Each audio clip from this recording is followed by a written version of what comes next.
All right. Hi. Lisette Alvarez, welcome to the Winging It Travel Podcast. How you doing? I'm doing great. Thank you so much for getting me on. This is the first time I've been on a travel podcast. Okay. And you're a traveller though, aren't you? Heck yeah, I've been traveling since I don't think I've gone a single year without being on a plane in my life. I'm just making sure because this is a travel podcast. I Yes, haven't got a random politics podcaster here. You are a traveller. I am That's a fine. traveler. Cool. Yes. We're in. We're in. So today we're going to talk about Cuba because you're Yes. Cuban-American Yes, I am. and you have a podcast about Cuba. Yes, I do. But before we get stuck into that, I'd like to ask the guest a bit of history. So growing up, was there any travel in your history, and where did you grow up as well? Well, yes, there was a lot of travel. So I am a what's considered a military kid or military brat, as they're often known.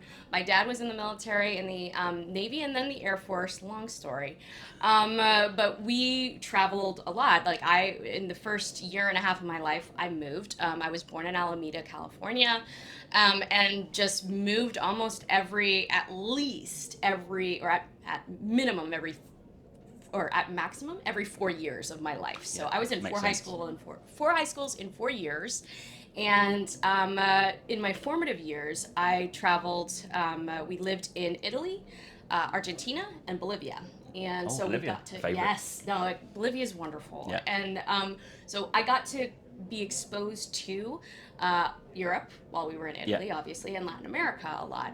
And also, not only am I Cuban American, my mom's Canadian. So Oh, every hello. year we were crossing a border into Canada.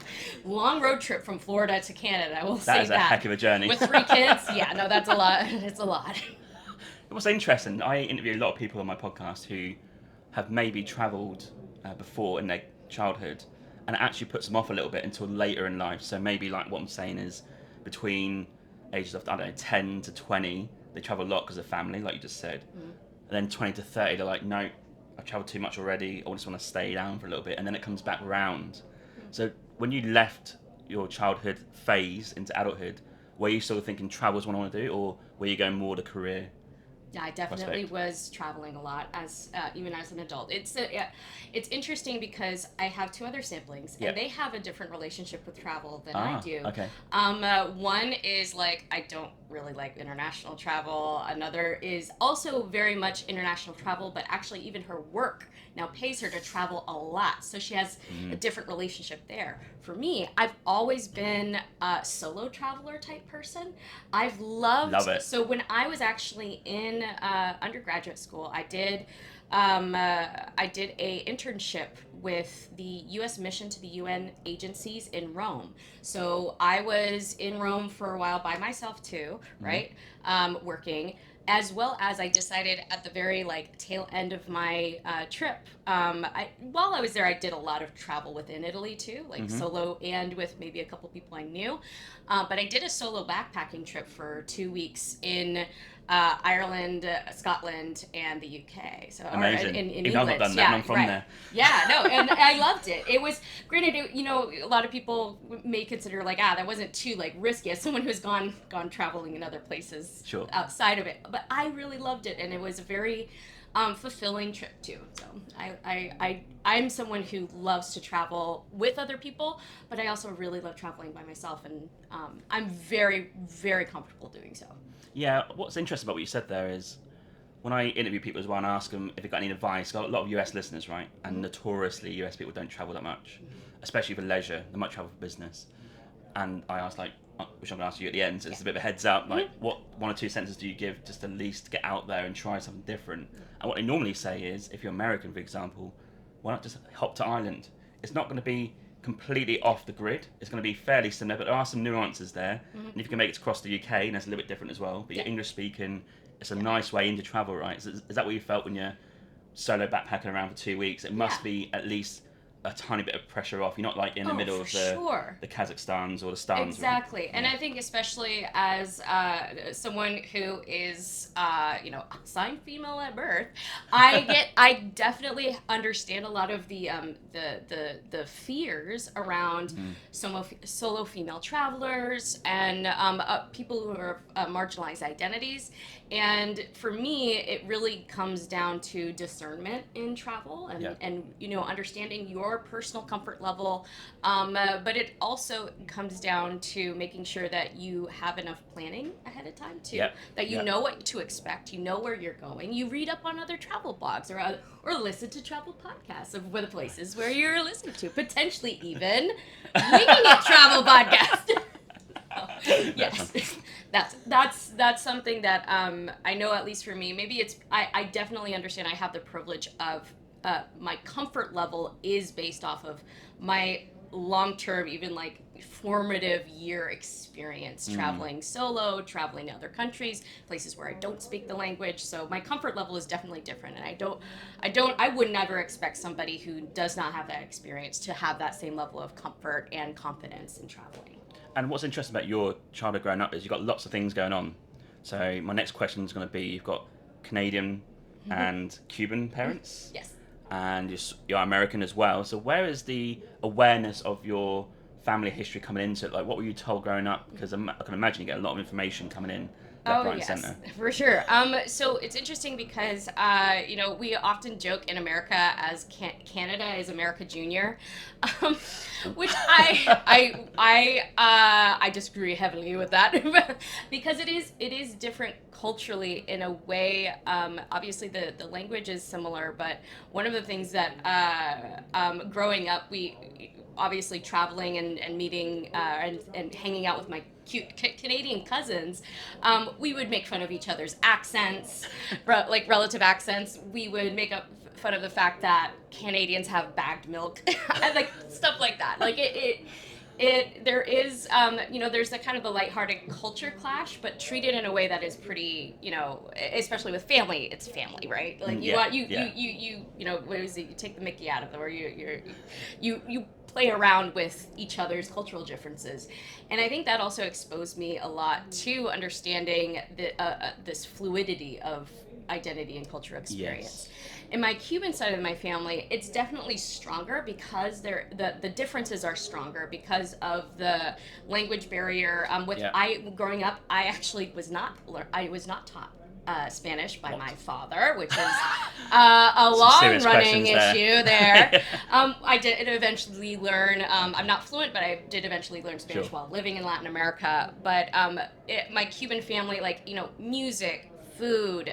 My grandparents lived in Miami, so the cultural I was able to shift between, you know, regular America. I grew up in various places in Florida, in Virginia, when I was in the United Yes. States. But the cultural differences between like Cubans in Miami, which is Yeah, very huge. intense and very and saturated. Canada, and my family was in Ontario, so there's a very Canadian. It's for me, I've always felt my identity and like my experience with my family has been always very fluid, and I see my own identity as quite fluid in that, and in I guess reaction. Okay, I've got an interesting story about Miami. I dipped in there once Yeah. for a night because I had to connect from Hawaii down to Rio for the World Cup in 2014. And I went to the airport and I wanted to go and get a cup of tea. Now, being British, I need a cup of tea. And love first of all, what shocked me, even though I was travelled for quite a bit, no English was spoken. And she said, no, we don't have tea. And I was like, hang on, so I can't ask for a cup of tea in English in America? Like, this blew my mind. So I had to get a coffee at a time I didn't really drink coffee. But it made me laugh. I was like, okay, so there is like a big Spanish-speaking population here. So when you're growing up, like Canada is obviously fine. You can go to Canada, but like obviously going to Cuba as an American is obviously very complicated. Yes. So what were you told in terms of the opportunities maybe to go to Cuba before we get stuck into that? Oh, for sure. Well, there was no opportunity while I Right. was growing up because of the embargo, and there were no flights from U.S. soil to Cuba Yeah. unless they were illegal or uncharted, Oh, whatever okay. it is. Like, there was really the understanding for me is that there was no way back to Cuba, and this is something I talk a little bit about on my own podcast, and that I'm hoping to kind of discuss further in the coming months, is this idea that the memory of Cuba as an island with my family and with the culture in Miami is kind of frozen in time. Right. Is frozen in that like pre-revolutionary period. Yeah. And what was brought from Cuba into Miami was that snapshot in time. Got it. Yeah. And I feel like the potential ability to go to Cuba was there's also of course the political side of things too, that there was just like, you know, Cuba is a communist country, you don't want to go there, it's impoverished, which I mean there's a lot of, you know, there's always a lot of truth in some of these things, Sure, but there's also bias, and you know there's a reason why these preconceptions within Miami Cubans are around in terms of the very anti-communist thread in their politics. So I have a degree in international affairs, so I you know, now that I'm older, I'm thinking also of through the lens of not just my personal family experience, but also that political, international, historical context. got so much to unpack, and there's it's a whole podcast in itself. It is a whole podcast. Yeah. But let's talk about the journey going into Cuba, because after all you mentioned there, you have obviously been to Cuba. Yes. So when was the first time you went, and how did it come about, and what era was that? I'm assuming Obama, but I might be wrong. So for historical context, in 2017, President Obama reopened the embassy in Cuba, or no, was it 2015? I'm sorry, I'm probably mixing my dates, but in the Obama era. In the Obama era, it was actually late into his presidency. It was one of kind of the last big things that he did was normalize relations with Cuba. The you know, gates opened, and there was initially, I had like thought of like, I want to go, like I want to take my chance to go. My family was still like, I don't know if we want to go. And I had initially a thought of like, I wanted to go with my family to go to Cuba. And a few years went by. Trump is now in office, and he closes down a lot of flights to Cuba. Yep. So there's this, and at least for me, it is funny, I actually thought that he had closed all flights to Cuba. I thought he like reversed like all of the things that Obama had done. But in fact, I only learned recently that he didn't. There were still flights going into, a couple of flights going into Havana during during Trump's presidency. And of course, then Biden came into office. He's kind of reopened stuff, but then the pandemic happened. So like there's the pandemic happened, and so there wasn't Cuba itself had shut down as well. There really was no flights still because of the pandemic.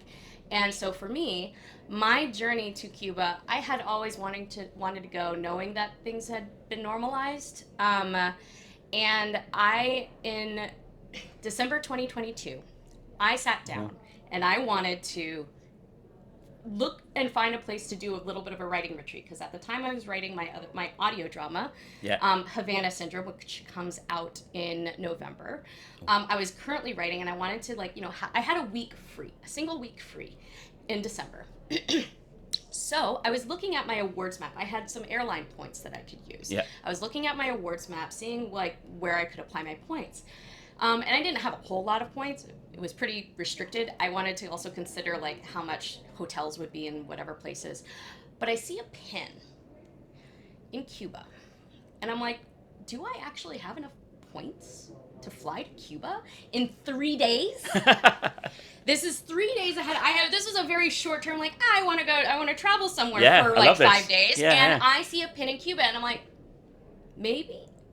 No. I mean, it's Cuba. I can't go to Cuba in 3 days with no previous notice or no previous research. I see that I do in fact have enough points to get to Cuba. Very interesting. Yeah. I then okay, all right, this is getting weird. I open up Airbnb because as an American, I cannot get hotels that are especially like government run hotels. I have to focus on anything that is not government purchased because of the embargo. Okay. Or government run because of the embargo.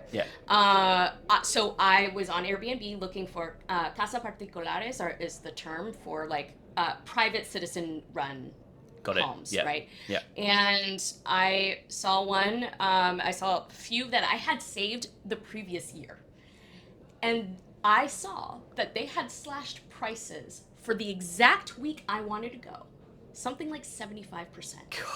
Wow. So I'm like, is this a sign from the universe that I need to go to Cuba in 3 days?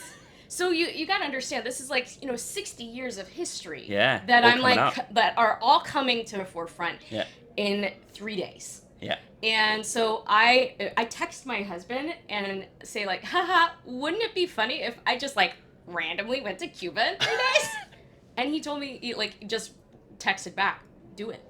Deadpan, just do it. Just do it. Just do it. Love it. And I'm getting emotional now thinking about it, actually, because it was a very emotional moment, right? Because it was all that history coming forward, Yeah. and it was something I've always wanted to do, and it felt like like my universe was telling me, here you go, you can go, don't worry about it, Yeah. just do it. That's basically the mantra of the podcast. So yeah, you got that in early. Just Nice. do it. So my next question is going to be: you're going to Havana, Yeah. I imagine. Yeah. Interestingly, it's on my list. I've not been, and the one thing I was very surprised at is the Airbnbs are super cheap. Yes. So we were looking at one Christmas one time, like we can just go to like $15, book a nice apartment in Havana. So Yes. it's still on my mind. So were you just thinking, I'll just get to Havana, I'll check into the Airbnb and just almost wing it as per the podcast? Is that what you're thinking? Yeah, for the most part, yes. I did, because I had 3 days, and I, like, when I really, like, I booked the flight, I booked the Airbnb, Yeah. and then I'm like, okay, well, my first priority was figuring out how I'm going to get there without, TSA stopping me at the border saying, what the hell are you doing? Because that was an honest fear, because at that time, there was no travel blogs that were updated since the pandemic. Yes. In 2022, Yeah. like, because the border, or Cuba reopened tourism in the beginning of 2022. So there had only been a few months. Yeah. So there was not a lot of clear information of what I could even do there. So I was planning on winging it. I did on Airbnb. There are the experiences tab, and primarily a lot of Cuban tourists, tour companies, or experiences go through Airbnb so they can get paid. Because of the weird financial situation, it is better that you actually pay for, if you want to do stuff, that you pay for things ahead of time, because they get American dollars rather than paying when you're there with the currency situation is also, well, we can talk about that too. The currency situation is also very very complicated. So I did look at a couple things, and like you mentioned, I was kind of gonna wing it. There's I wanted to do two specific things that I saw were really interesting. One was it was a Afro-Cuban cultural exchange. So that was an experience where we actually went to majority Black Afro-Cuban neighborhood, and that historically Afro-Cuban neighborhood, and it got to experience one of the sacred sites there, which is a temple, Regla de la Osha, or as is commonly known, Santeria. So we got to meet Babalao, head of their spiritual community, and it was a very beautiful experience. But we did that. I decided I really wanted to do that. I was like, that's something that's very meaningful for me spiritually. But I also wanted to do a tour with a sociologist. To get kind of the true story of what's going on right now in Havana. So those were the two things that popped out into my mind. But because, like I said, I wanted to do this as a writing retreat. Of course. I wanted to have a lot more time to just explore and experience. So I want to touch on both those things you mentioned, the organised stuff and the writing retreat. Can you talk about maybe the stuff about just winging it a little bit? So yes.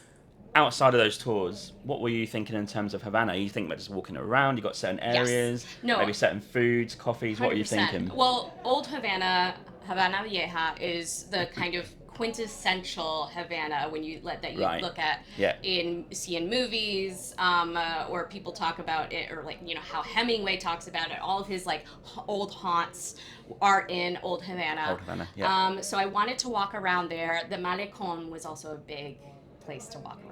That sea wall, it's also iconic sea wall along Havana, and I just wanted to, like you said, just walk around. I didn't have any particular spots, but I definitely wanted to walk around old Havana, and walk along the sea wall,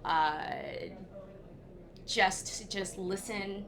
You're right, as an audio producer, just no headphones on. Just listen and absorb and just feel what things were going on. There was one place that my grandfather wanted me to visit to see if it was still there.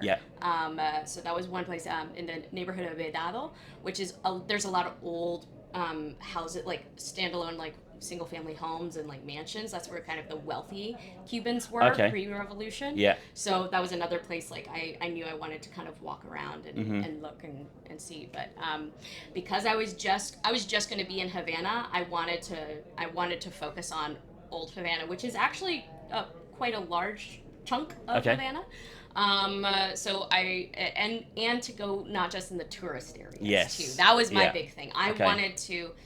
And again, some people have a different level of comfort. Yep. I speak Spanish, so I'm pretty okay, and Cuban Spanish too, which is Okay. a whole other type of Spanish no. for some people.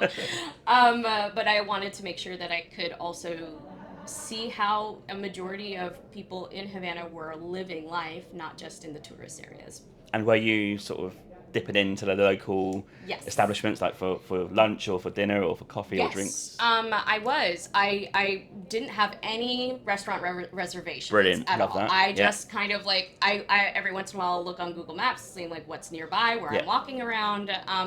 The one thing too, again, because I'm an American, I have to apparently pay attention to which restaurants are privately run versus government run. How would you even know? That's the thing I didn't. So you got away with it. Oh no, Yeah. absolutely. Like, Yeah. and I'm using the other thing. I'm using cash the entire time. Like, I Yeah. can't use a debit or credit card. Yeah, sure. All my banks, I can't connect. We're coming to that. Yeah. Yes. Yeah. And talk to us about the tours that you booked as well. So the Afro-Cuban Cultural Exchange Tour is run by this really amazing center called Beyond Roots, and they are a salon actually dedicated to black hair and curly hair products. Okay. And Right. curly and essentially hair care, Yeah. as well as clothing and fashion from local, primarily women-run small Brilliant. businesses. Yeah. So I highly recommend, if you ever go to Cuba, they are absolutely fantastic, warm, welcoming people. Very, very educated in terms of the history. Yeah. And so they're able to give you a lot of information that's not really known. Or not really shared in you can't go to just go to like Wikipedia to learn some of this Got stuff. it. Yeah. So that was absolutely wonderful to go to. Also, one of their spiritual centers, their temple, which was publicly accessible. Yeah. It was essentially someone's house that was converted into a spiritual center. There's this massive tree in their courtyard, a ceiba tree, which is considered a sacred tree in Cuban African traditional religion. Yeah. And it was just very calming, centering, and I felt connected as someone who also has an affinity for those types of spiritualities. Yeah. I felt very happy and connected, and again, because I felt like the universe had called me to be there. Sure, this just yeah, felt like yeah, an yeah, additional yeah. spiritual experience too. Mm-hmm. And of course, being able to have that cultural context that's very specific, because a lot of what we know of Cuban culture comes from Afro-Cuban Of course. traditions. Yeah. So the food is very West African influence. Drumming, right? Oh, is yeah. very Yeah. African. The music, 100%. Love the music. Yes. Love the music. So Yeah. I'm a huge fan of Celia Cruz. Like Yeah. I'm hoping to get some of her, see if her estate can allow me to use her music in my show. Well, we'll see. But that was such a wonderful experience. And what was even better is that there was only one other person on the tour with me, and she was a woman from California, and her father was also was Cuban. Yeah. And she was also the first person in her family to go back to Cuba. And when we like connected and like just started chatting, she started to cry. And I started to cry, and our tour guide started to cry, and it was very Cuban. So we're very emotional people. So there was also an emotional component to that, and Sure. that was actually that was the second day I got to Cuba. So like that Straight in. Yeah, straight in. I wanted to have that. And then the next tour that I did was with a sociologist from University of Havana. Yeah. And this was a really kind of frank tour about modern Havana. Okay. For those who are listening, a little background of when this was. This was right after there was a currency change in the policy in Cuba, which caused what was considered the biggest round of protests and riots in Cuba in decades. Decades must have been, yeah. So this was a very intense moment politically in Cuba as well, because this was right after the crackdown on those protests. Yeah. Only months after. So this was the summer. That was the summer I was there in December. And it's interesting. A lot of people talk about how Cuba, like the Cubans are like, they don't talk about politics. They like, they don't have freedom of speech. My experience was very different. They were very willing to talk. Yeah, we talked this the other night, right? Yes. About there's the official line. Yeah. And then if you get comfortable, there's the unofficial real Yes. line at the bottom. And I think at the point when I was entering in, is that official line was way blurrier because people were already kind of trying to talk about it. Yeah. And this was also very interesting, and this was right out the day after that other tour. So Yeah. I kind of like did, the first day I just saturated myself and like sat on the Malecon and cried. But like I'm a crier. And I don't everybody don't worry about it. Like that's just who I am. The second day was that cultural exchange tour, and then the third day was this sociologist tour was just like an hour. Oh wow. So it was very short. It was maybe an hour and a half. It was not very long in the afternoon. And it was just focused on the non-tourist area of Havana. Dream. And it was so she took me and one other person these are also very small tours. There was not a lot of tourists around. Yeah. When I was there, which was also, you could tell the stress of a town that is relying on tourism. Yeah. Post-pandemic, it was stressful, but I was able to benefit it from like having that very kind of closer knit experience with the people who were leading the tours. So the sociologist brought us into some of the poorer areas in Havana, and some of the big things were like, if you ever go into Old Havana and if you ever just wander around by yourself, don't walk on the sidewalks. Oh. Because there are dangers. Those old buildings, the terraces are liable to fall.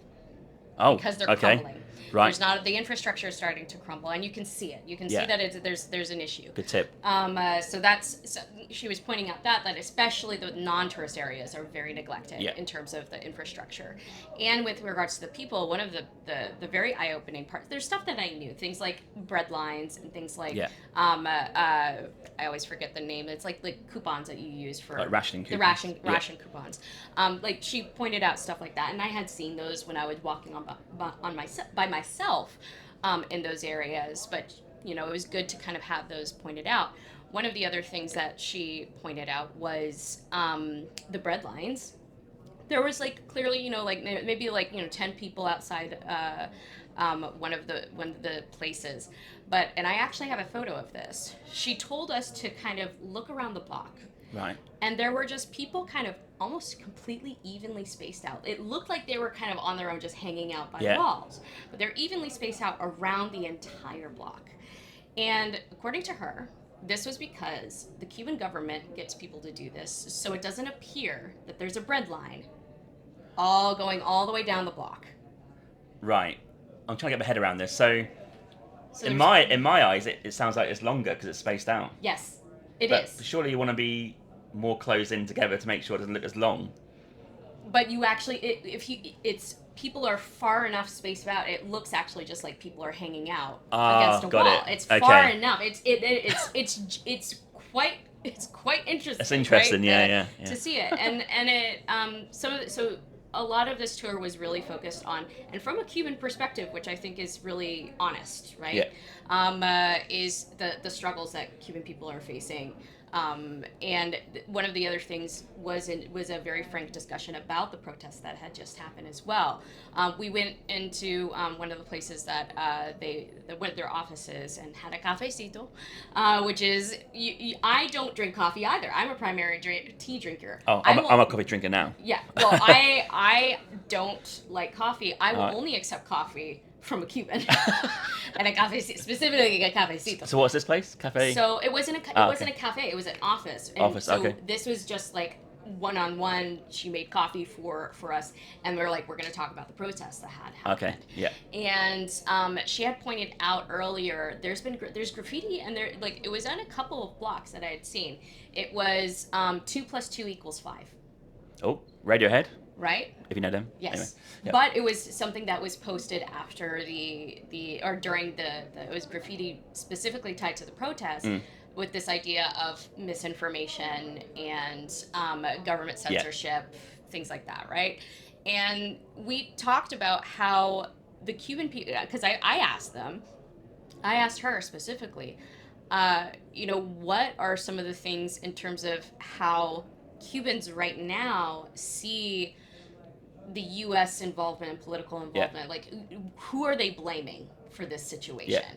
And to be quite honest, they were like, primarily we're focused on holding our government accountable, but we've always felt that the U.S. also has a hand in this. Of course. So for me, though, when I asked, like, well, what do you think people like me, average citizens who come, what can we do to support Cubans that are trying to hold their government accountable and hold our government accountable?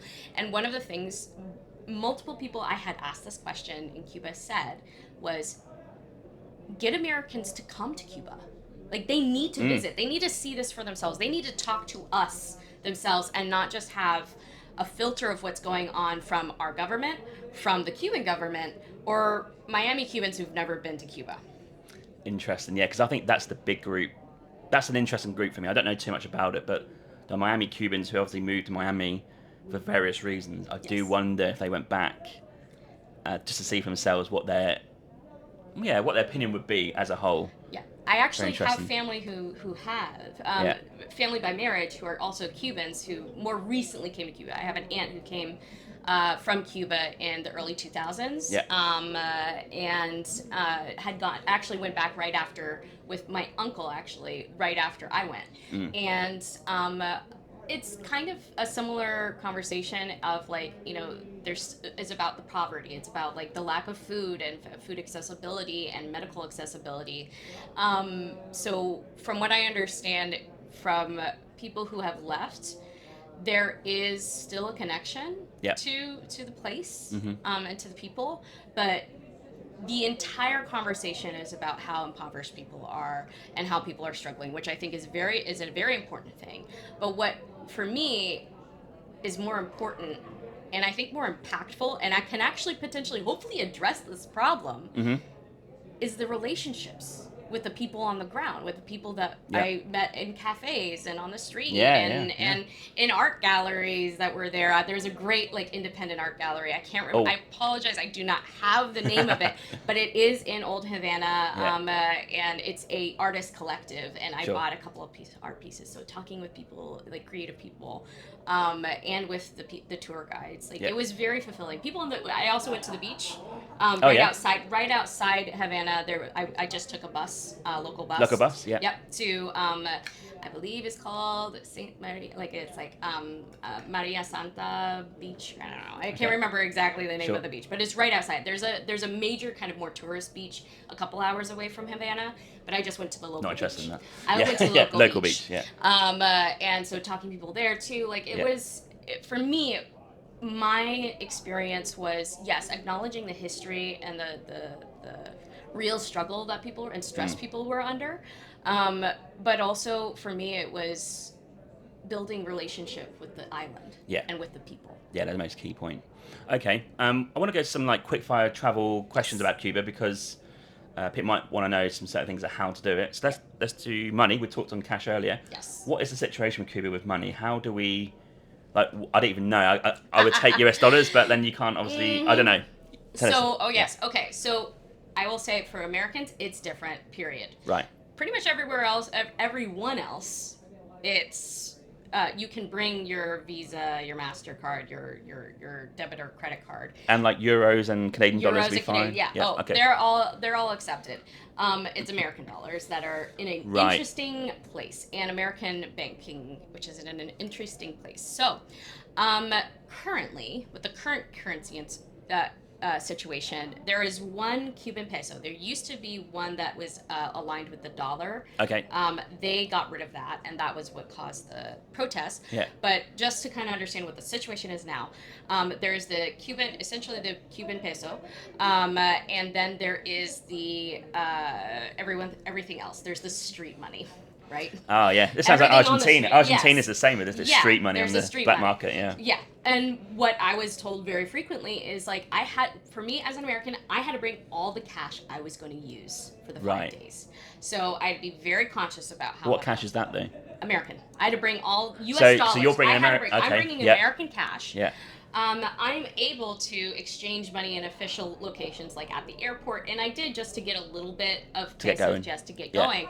But one thing I was told is that you want American dollars because most of the people on the street want American dollars or euros. Those are the kind of the two biggest kind of and the exchange rate on the street is way different than it is at the airport. So what I would recommend to people, regardless of whether or not you're American or you're European or anywhere else, is that you bring, I would say, bring American dollars if you're able to take out American dollars before you come, or euros.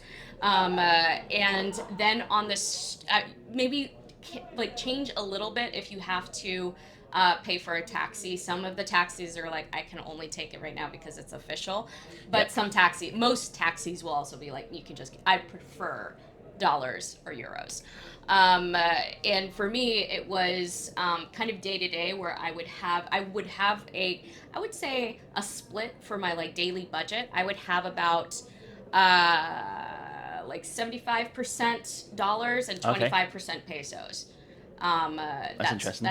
That was kind of my plan. And if I needed to convert more, I would try to convert more.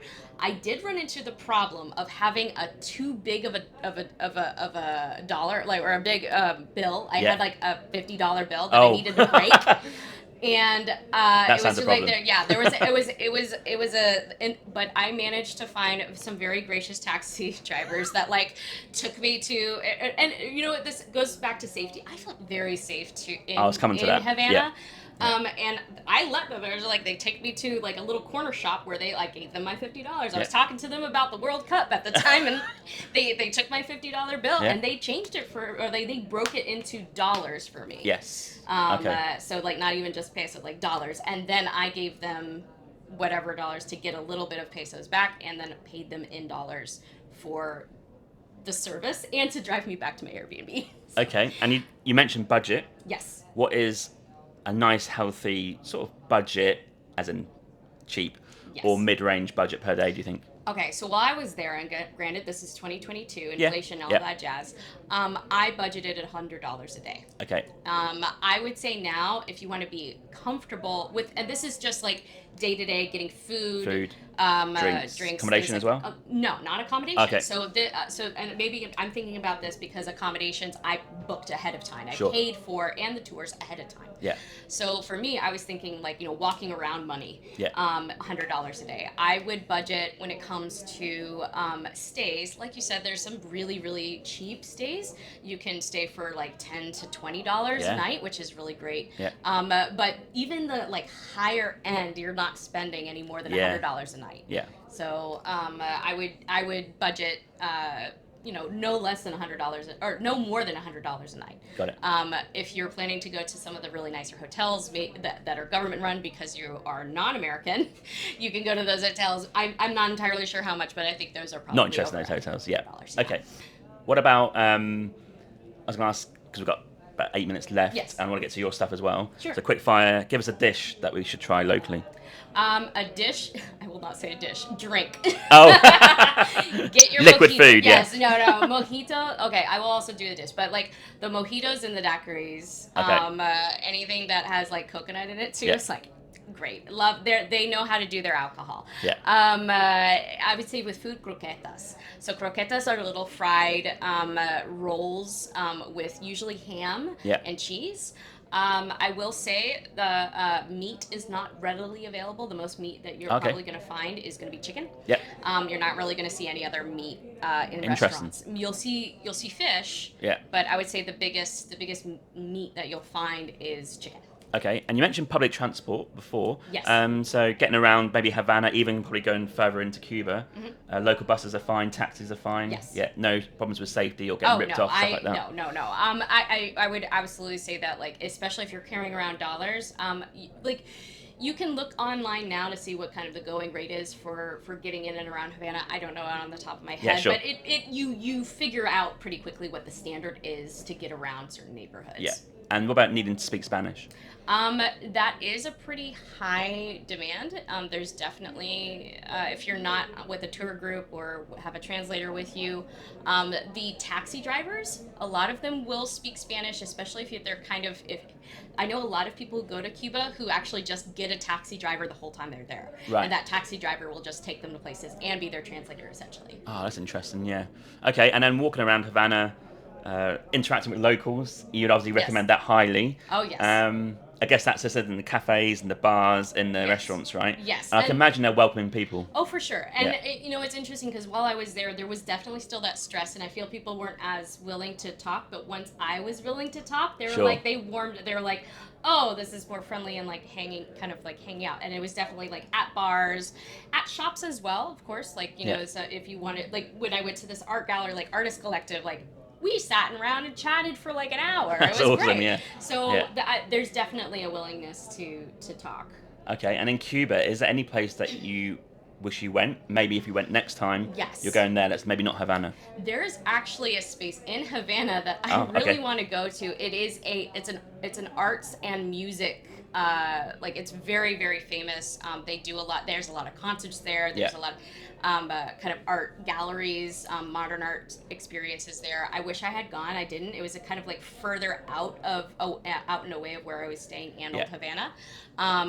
But I would definitely want to go. I also do want to do the kind of traditional like horseback riding and Yeah. tobacco farm tours. Okay. That was one place. The other places I would love to go, and my family has a list of places of where my family used to live, and I Okay. wasn't able to go because that's further out. So a couple Yeah. of those places are outside of Cuba or Havana. Okay, Lisette, we've got 5 minutes left. Yes. Tell us about you and where you find. You've got 4 minutes because the last minute is going to be why someone should travel. So think about that. Great. So tell us about your podcast coming up, what you got now, and also where people can find you on social media and website. All right. Well, the great thing is I've been practicing all podcast movement with this pitch. So let's go. All right. So I run Stormfire Productions. We're a fiction podcast production company. Our newest shows coming out is Once Upon a Time in Havana, which actually details a lot of my story in the context of U.S.-Cuba history and geopolitics. I'm really excited for this because it's ongoing. It's going to be weekly through October. The first 2 episodes are out. I was a little late to this recording because I was finishing the second episode. But I'm really excited for that. This is all leading up to my biggest project that I have ever done, which is called Havana Syndrome, which is based off of the conspiracy theory around the strange sounds that diplomats, spies, and military officials have been hearing since the reopening of the embassy in Havana. And I am going into this with the fictional story, I don't know anything about what the real conspiracy is about, or do I? Yeah. Havana Syndrome is about a sister who goes AWOL from the CIA, trying to find the source of this sound, and her siblings' journey to try to find her. Oh. And social medias and websites? Social medias and websites is you can find us at stormfireproductions.com. Both the podcasts that I just mentioned are going to be on HavanaSyndromePodcast.com. You can find us on social media, on Instagram at Stormfire Productions, on TikTok at stormfire.audio.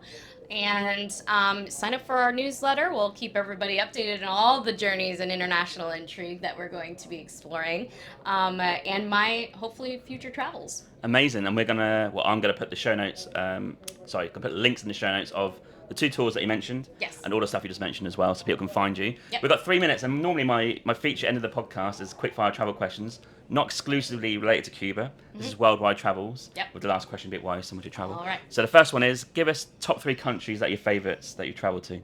Top 3 countries: Cambodia, Japan, and Italy. I just love Italy. Okay. I like it. It's a popular answer. I lived there. And yeah, I love Italy. Okay, 3 countries you've not been to that's next on your hit list. Kenya, China, and I've been to Mexico, but I've always wanted to go to Mexico City. So that's Oh. actually one of the places that Havana Syndrome is going to be set in. Oh, I'm going there in So November. I gotta go. I gotta go to Mexico City. Yeah. Okay, and top 3 favorite cuisines worldwide.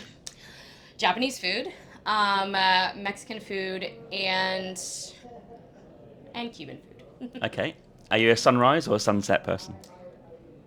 Ooh, that's hard because I am a morning person, so I would say sunrise. But gosh, I love a beautiful sunset. So I don't know. That's hard. I can't say it, but I am notoriously a morning person. That's great. Okay. If you could live somewhere tomorrow for a year, where are you going to live? That's not. I'm going to rule out Cuba. I'm going to rule out USA. Japan. I just visited Japan, Okay. and in this past November, and it was funny because it was like, oh my god, the metro, oh my god, or the just transit system is so amazing, and It's incredible, I could totally. We were there. My husband and I were there for 3 weeks. I could totally do it, like a whole year.